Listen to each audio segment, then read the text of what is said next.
ఇక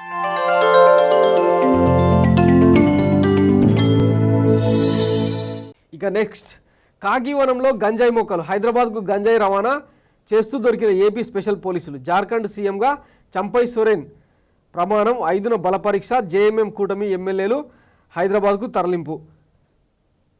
ఒకసారి చూడండి, జార్ఖండ్లో కొత్త ప్రభుత్వం కొలువైంది. ఆయన హేమంత్ సోరెన్ ఈడీ కేసులో అరెస్ట్ అయి ఇప్పుడు ఈడీ విచారణలో పాల్గొంటున్నాడు నేపథ్యంలో ప్రభుత్వం మారింది. కొత్త వ్యక్తిగా చంపై సోరెన్ను ఎంపిక చేసిందనమాట కాంగ్రెస్, అక్కడున్న జేఎంఎం పార్టీ.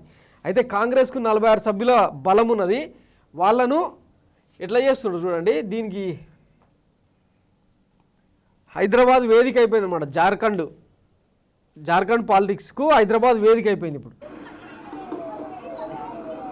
పొన్నం ప్రభాకరు, తెలంగాణ రవాణా శాఖ మంత్రి పొన్నం ప్రభాకర్ ఇప్పుడు జార్ఖండ్ ఎమ్మెల్యేలను రవాణా చేసే లియోనియో రెస్టారెంట్కు రవాణా చేసి రవాణా శాఖ మంత్రి అయిపోయింది అనమాట.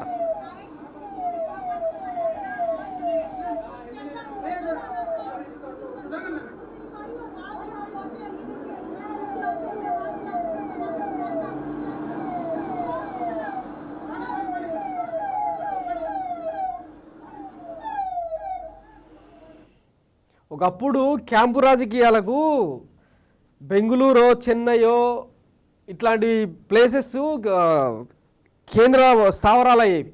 ఇప్పుడు అది హైదరాబాద్ అయిందనమాట. కాంగ్రెస్ రాజకీయాలు ఇంత దిక్కుమాల స్థితిలో ఉన్నాయన్నమాట.